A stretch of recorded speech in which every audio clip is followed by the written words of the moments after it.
Sindhu doctors forum पारा हैदराबाद के Mumtaz Mirza auditorium में सिंधु दरिया ते चोलिस्तान समेत 6 कैनाल कढण के खिलाफ एक ॾींहं वारी कॉन्फ्रेंस थी गुजरी, जंहिंमें डॉक्टरनि, वकीलनि, उस्तादनि, इंजीनियरनि समेत हर शोबे सां तअल्लुक़ रखंदड़नि जे वॾे अंग शिरकत कई।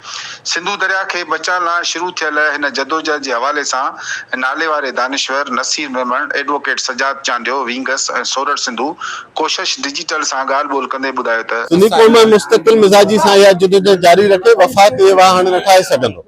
जी हेॾी वॾी पुरअमन जेका अवामी जदोजहद आहे, जेका सिंध जे कुंड कुड़च खां निकिरी हाणे इस्लामाबाद ऐं लाहौर जा माण्हू, पंजाब जा माण्हू चवण लॻा आहिनि त ही कैनाल न ठाहिणो घुरिजनि।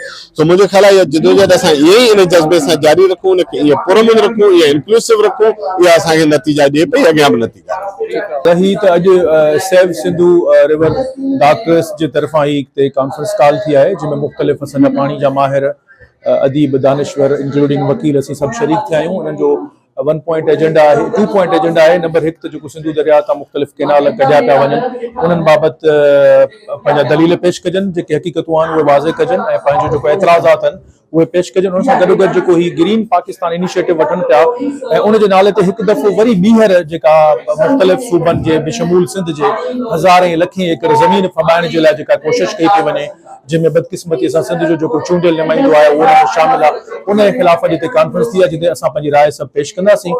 हाणे चूंकि ॿी ॻाल्हि जेका तव्हां चओ था त हीउ मामिलो कैनालनि जी रुकावट जे सिलसिले में का पिटीशन दाख़िल थी आहे, मूं अॻु में बि हिते इज़हार कयो, कानून जे हिकिड़े नंढे शागिर्द जी हैसियत में पंहिंजे 20 खां 22 साल जे तजुर्बे जे आधार ते मां इन ख़्याल जो आहियां त पाकिस्तान में ही अदालती निज़ाम कॾहिं बि एतिरो ख़ुदमुख्तार ऐं आज़ाद न माज़ीअ में रहियो आहे, न हाणे रहियो आहे। बिलख़ुसूस 26वीं आइनी तरमीम खां पोइ अदालतुनि में उहो हाल बि कोन्हे को, न वरी को अदालतूं दुरुस्त प्लेटफॉर्म आहिनि हिन क़िस्म जे मामलनि खे हल करण जे लाइ।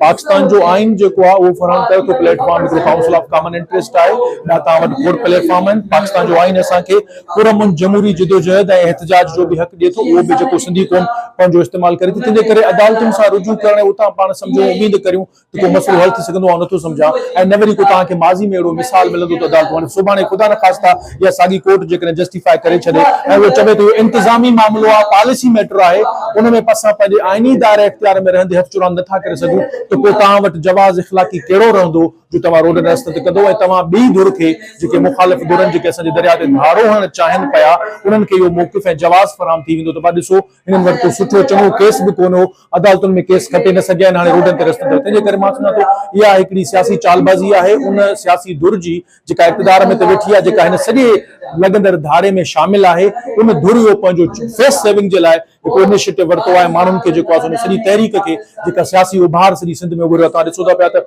वकील, डॉक्टर, प्रोफेसर, इंजीनियर, तव्हांजा शागिर्द, तव्हांजा शाइर, अदीब, एक्टर, गुलूकार, सिंध जो ॿार बच्चो हिन सॼी तहरीक में शामिल आहे। तंहिंजे करे हुनखे डाइवर्ट करण लाइ वरी हुननि इहो रस्तो ॾेखारनि पिया त असां कोर्ट सां रुजू था करियूं ऐं उतां मसइलो हल करे सघूं था। मां सम्झां थो हाणे उहो वक़्तु बि गुज़री चुको आहे, हाणे सिंध जो ॿार बच्चो सुजाॻ थी चुको आहे। कंहिं बि सूरत में हाणे हू वधीक सिंध जे पाणीअ ते ऐं सिंध जे ज़मीन ते धारो बर्दाश्त न कंदो।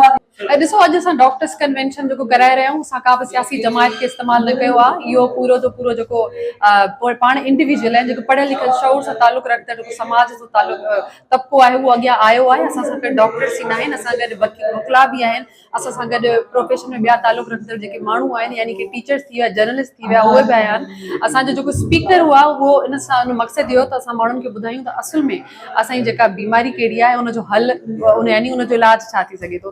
त पहिरीं माण्हुनि खे सेंसिटाइज़ करणो हुयो त असां जेका केनाल आहिनि जे ठाहिया वञनि था, त उहो असांजी सिहत ते, असांजी इकोसिस्टम ते, असांजी बायोडाइवर्सिटी ते कहिड़ा असर विझी रहिया आहिनि। त केनाल ठहिया वेंदा आहिनि, पोइ बि सिंध में 50 खां वधीक % इहो जो ख़ुश्क साली जा आसारात ॾिठा विया आहिनि। ऐं उनखां बाद में तव्हां ॾिसो त असांजा जेके ॿेला आहिनि, जेको 500 एकड़नि ते मुश्तमिल हूंदा हुआ, हाणे वञी 50 एकड़नि ते बि वञी न बचिया आहिनि ऐं ठटे जी ज़मीन आग में ई समुंड खाई वियो आहे। त इहे जेके मसइला जेकॾहिं असां हाणे न ॿुधिया, त हिकिड़ी क़ौम जेकॾहिं ख़तमु थी वई, त तव्हां छा ॿुधायो त हीउ जस्ट असांजे मथां ज़ुल्म थो अचे, या क्लाइमेट चेंज सिर्फ़ु छा सिंध में हूंदो, क्लाइमेट चेंज आस पास रहंदड़ सभिनी क़ौमुनि खे डिफेक्ट करे थो, जस्ट उहो मसइलो सिंध ताईं न हूंदो, सिंध सां जुड़ियल जेके ॿिया मुल्क आहिनि, जेके ॿियूं बॉर्डर्स आहिनि, उन्हनि में बि इफेक्ट थींदो।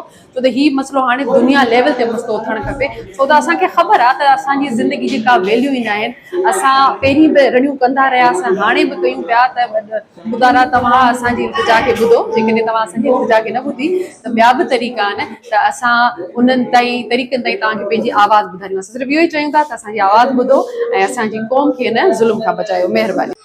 अॼु हींअर हैदराबाद में डॉक्टर्स जे तरफ़ां ही जेको कॉन्फ्रेंस कराई वई आहे, इहो पूरो रियासत खे जवाबु आहे त हाणे सिंध जो बचो बचो तव्हांजे केनालनि जे कोऑपरेटिव फार्मिंग जे ख़िलाफ़ उथी बीठो आहे। त ईअं न आहे त हीअ सिर्फ़ु ऐं सिर्फ़ु पॉलिटिकल इशू आहे, हीअ सिंध जे लिविंग ऐं सिंध जे एग्ज़िस्टेंस जो इशू आहे। हाणे इन में हिकु ॿियो सवाल त हींअर रिसेंटली असां ॾिठोसीं त पीपल्स पार्टी जे अंदाज़ सां करारदाद जो ड्रामो रचायो ऐं उन खां पोइ हींअर PTI बि पंहिंजी करारदाद पेश कई आहे।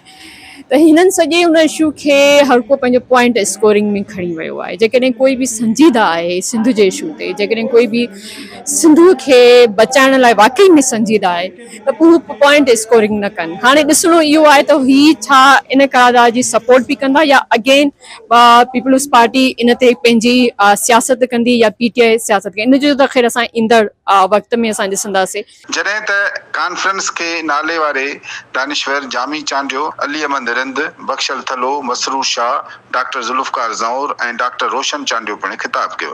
हिन कॉन्फ्रेंस में इन ॻाल्हि खे वरजायो वियो त सिंधु दरिया खे बचाइण लाइ हर क़िस्म जे जदोजहद जो हिसो थींदासीं। कोशिश डिजिटल टीम सां गॾु अशोक रामाणी, हैदराबाद।